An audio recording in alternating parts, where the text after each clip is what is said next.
وبركاته.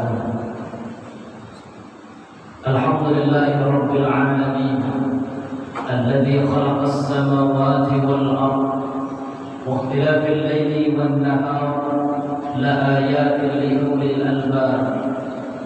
أشهد أن لا إله إلا الله وحده لا شريك له، وأشهد أن محمدا عبده ورسوله. اللهم صل على محمد وعلى آله وصحبه أجمعين. قال الله تعالى في القرآن الكريم: أعوذ بالله من الشيطان الرجيم. بسم الله الرحمن الرحيم. وليخشى الذين لو تركوا من خلفهم ذرية ضعافا خافوا عليهم فليتقوا الله وليقولوا قولا سديدا. Bapak-bapak, saudara-saudara kaum muslimin wal muslimat rahimakumullah. Segala puji dan syukur kepada Allah Subhanahu wa taala atas segala limpahan rahmat dan nikmat-Nya. Sampai dengan siang hari ini kita masih diberikan kesehatan dan kesempatan iman dan Islam, sehingga kita dapat hadir di rumah Allah ini dalam rangka menunaikan kewajiban kita kepada Allah Subhanahu wa taala. Salawat dan salam kepada Nabi Muhammad sallallahu alaihi wasallam sebagai uswatun hasanah di dalam kehidupan kita, dengan hantaran doa Allahumma salli ala Muhammad wa ala ali Muhammad. Bapak dan Ibu kaum muslimin dan muslimat termasuk rahimakumullah. Sebagai manusia, tentulah kita mengharapkan memiliki keturunan, dan keturunan yang kita miliki pada akhirnya kita bermohon dan berikhtiar kepada Ibu agar keturunan kita menjadi anak-anak yang soleh dan solehah. Oleh karena itu, Bapak dan Ibu yang saya hormati, di dalam Al-Quran surat An-Nisa ayat yang ke-9 Allah Subhanahu wa taala mengingatkan sebagaimana Allah berfirman, A'udzu billahi minasyaitonir rajim. Bismillahirrahmanirrahim. Wal yakhsha alladhina law taraku min khalfihim dhurriyyatan dhi'afa khafu 'alaihim falyattaqullaha wal yaqulu qawlan sadida. Dan hendaklah takut kepada Allah orang-orang yang sekiranya mereka meninggalkan keturunan yang lemah di belakang mereka, yang mana mereka khawatir terhadap kesejahteraannya. Oleh sebab itu, hendaklah mereka bertakwa kepada Allah, dan hendaklah mereka berbicara dengan tutur kata yang benar. Bapak dan Ibu kaum muslimin dan muslimat rahimakumullah, ayat ini mengingatkan kepada kita semua. Barangkali ada di antara kita yang banyak memiliki keturunan kita, maka kepada kita yang telah diberikan anugerah anak ataupun cucu ataupun keturunan, maka Allah Subhanahu wa taala mengingatkan agar setiap orang yang telah diberikan amanah tersebut, mereka hendaklah takut kepada Allah.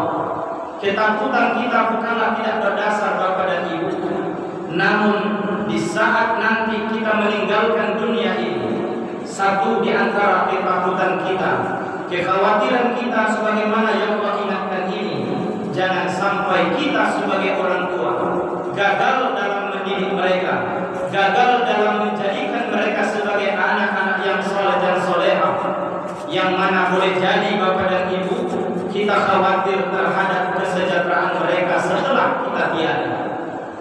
Oleh karena itu, Bapak dan Ibu kaum muslimin, ada beberapa hal yang perlu kita perhatikan. Jangan sampai anak-anak kita memiliki kelemahan, karena di dalam ayat ini Allah mengatakan dzurriyyatan dhi'afa, keturunan yang lemah. Di antara kelemahan-kelemahan yang mesti kita antisipasi, yang mesti kita perbaiki, yang pertama terkait dengan lemahnya iman.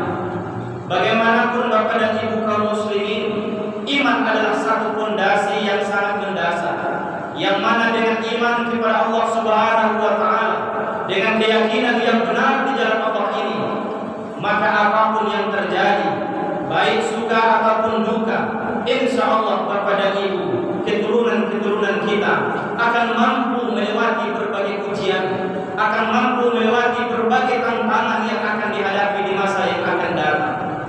Oleh karena itu Bapak dan Ibu kaum muslimin, iman tidak bisa ditransfer seperti kita mentransfer uang. Tidak bisa kita wariskan sebagaimana seorang yang meninggal mewariskan harta bendanya kepada ahli warisnya. Namun iman mesti kita ajarkan, mesti kita latih.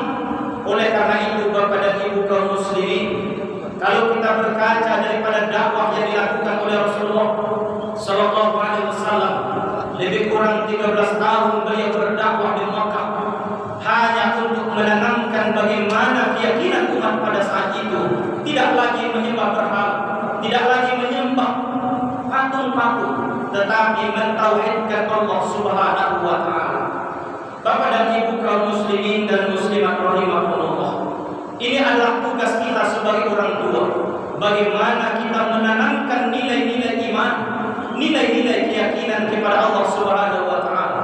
Tentu hal ini akan dimulai dari bagaimana kita memberikan tauladan, memberikan contoh kepada anak-anak kita, keturunan kita, bagaimana kita mempertuhankan Allah Subhanahu wa taala.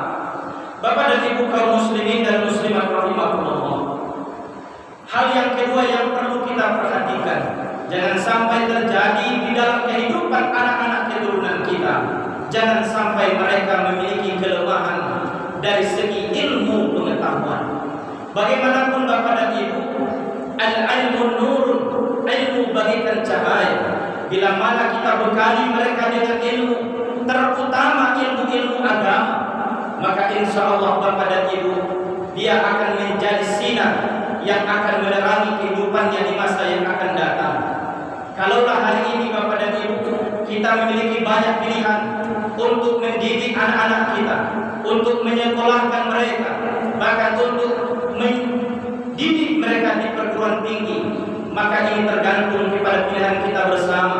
Kemana kira-kira anak-anak kita akan kita latih, akan kita didik. Oleh karena itu, ini perlu menjadi perhatian kita bersama Bapak dan Ibu. Jangan hanya kita mengejar ilmu dunia, tetapi juga mesti kita imbangi, karena ilmu itu akan membawa mereka, akan menjadi tuntunan di dalam hidup mereka. Tentunya harapan kita semua, kehidupan mereka, anak-anak keturunan kita nanti tentulah menjadi bahagia dunia dan juga nanti sampai ke akhirat. Bapak dan Ibu kaum muslimin dan muslimat rahimakumullah, yang ketiga, hal yang perlu kita perhatikan, karena barangkali setiap kita pasti akan menemui ajal kita Bapak dan Ibu. Tidak ada manusia yang kekal abadi di dunia ini. Maka kita sebagai orang tua sangat berkeinginan untuk meninggalkan anak-anak kita menjadi anak-anak yang soleh dan solehah. Oleh karena itu, hal yang ketiga yang perlu kita perhatikan adalah perkara jasad, perkara fisik. Karena Bapak dan Ibu kaum muslimin, seorang muslim, seorang mukmin yang baik, yang benar, yang jujur, yang kuat, tentu jauh lebih baik kata Nabi dibandingkan dengan seorang mukmin yang lemah. Oleh karena itu, kita sebagai orang tua tentu harus memiliki peran bagaimana kita mampu memberikan nafkah kepada mereka daripada rezeki yang halal dan thayyiban. Tidak hanya zatnya yang halal dan thayyiban, namun juga dari bagaimana cara kita untuk mendapatkan rezeki yang akan kita jadikan nafkah bagi keluarga kita. Bapak dan Ibu kaum muslimin, maka di dalam Islam kita perlu memperhatikan bagaimana cara makan dan minum kita. Mudah-mudahan Bapak dan Ibu, dengan ini kita dapat melahirkan anak-anak kita yang tentunya berbakti kepada kedua orang tua dan tentunya selamat hidupnya di dunia sampai ke akhirat. Amin ya rabbal alamin. Demikian yang dapat disampaikan. Terima kasih. Billahi fi sabilil haq fastabiqul khairat. Assalamualaikum warahmatullahi wabarakatuh.